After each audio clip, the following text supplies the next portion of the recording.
Ruth hasn't spoken to her daughter in 3 years. No calls, no holidays, no accidental messages sent to the wrong thread. Just silence.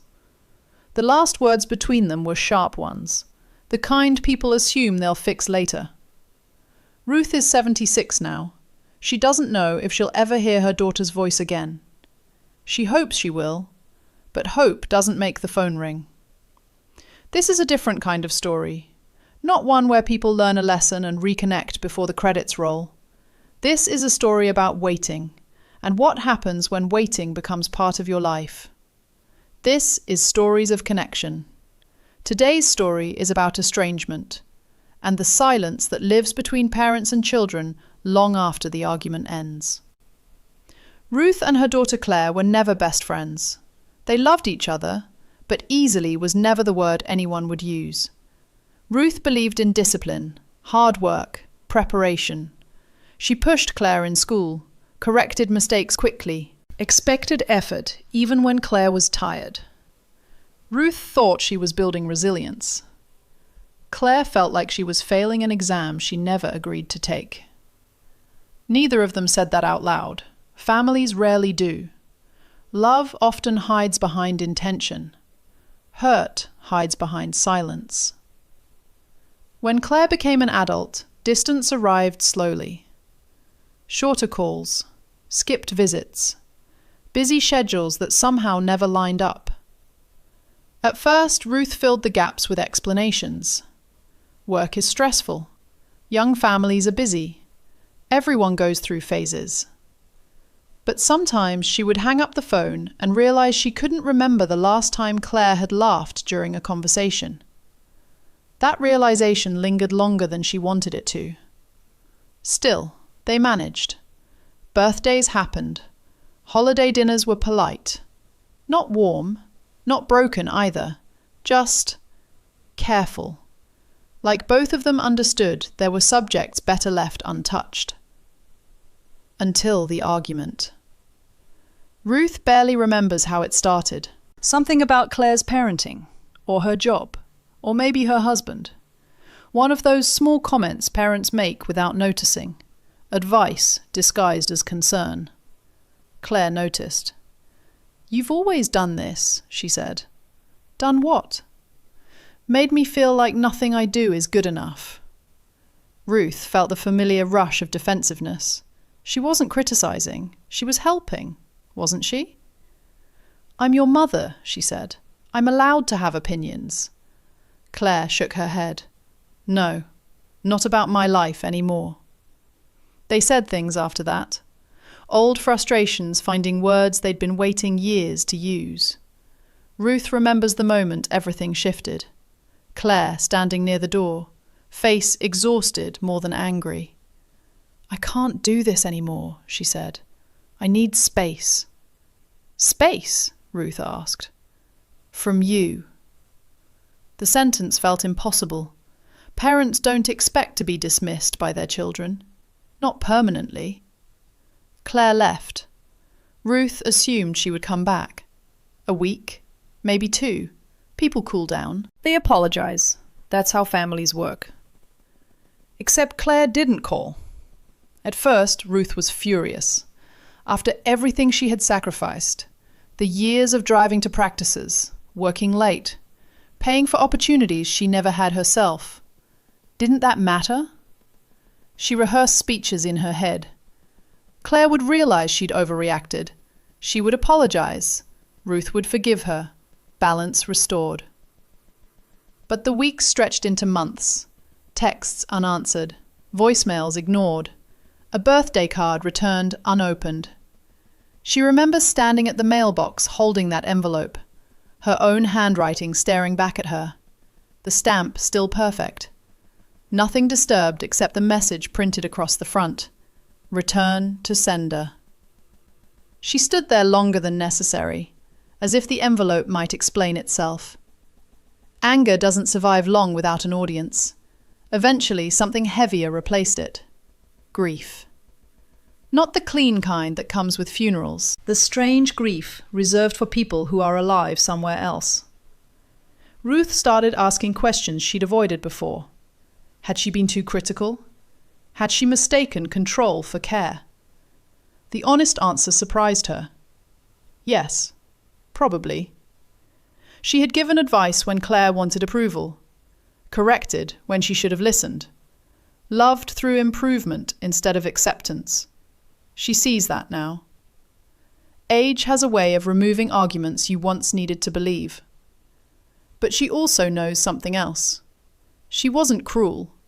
She wasn't trying to harm her daughter. She loved the only way she understood how. Imperfectly, loudly, sometimes badly, but sincerely. That distinction matters to Ruth, even if it doesn't matter to Claire. She sees the posts sometimes.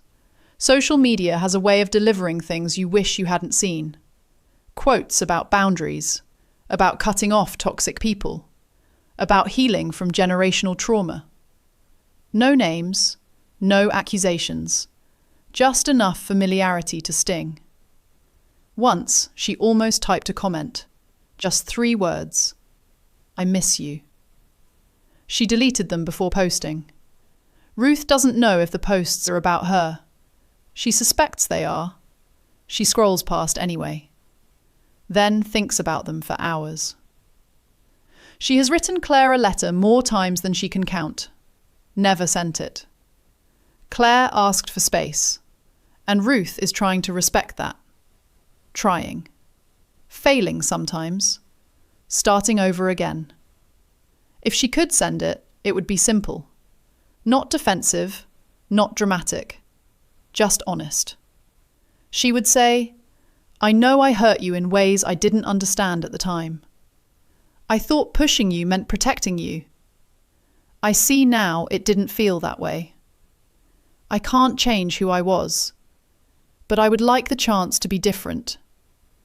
I don't have forever, and I don't know how to make peace with never hearing your voice again." She folds the letters away instead. Waiting feels safer than being rejected again. 3 years is long enough to build routines around absence. Ruth gardens, goes to church, meets friends for coffee. She laughs, she sleeps. She lives a life that looks ordinary from the outside. But every unknown phone number still makes her pause. Every holiday still carries an empty chair no one mentions. Sometimes she cooks too much without realizing it.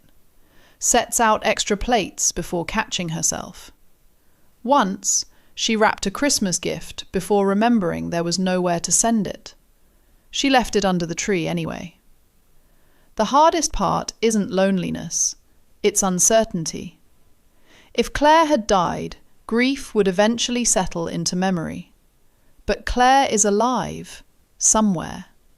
Celebrating birthdays Ruth doesn't know about. Making decisions Ruth will never hear. Ruth exists in a strange space between motherhood and loss. There isn't a word for it, just silence. Estrangement stories make people uncomfortable, because sometimes children leave for very good reasons. Abuse, cruelty, harm that cannot be repaired. And sometimes they leave parents who were simply flawed. People who tried hard and still got it wrong. The world talks a lot now about boundaries, about healing, about choosing peace. Those conversations matter, but they don't always leave room for complexity. For parents who regret without fully understanding. For children who carry pain without wanting reconciliation. Ruth doesn't know which story hers is. Only Claire does. All Ruth knows is that she would try again if given the chance. Not to win an argument, just to listen differently. I wish I could tell you the phone rang, that they met somewhere neutral, that forgiveness arrived like relief. But that isn't this story. As of today, the silence remains. Ruth still leaves the porch light on when storms roll in, still checks the mailbox longer than necessary, still imagines what she would say if Claire's name appeared on her screen. Not because she's certain it will happen, because she isn't ready to close the door. If you've ever lived inside this kind of silence, as a parent or as the child who walked away, I'd like to hear what that experience has been like for you. Estrangement doesn't always resolve. Sometimes people never speak again. Sometimes understanding comes too late. And sometimes love exists quietly on both sides of a distance neither person knows how to cross. Ruth keeps living anyway.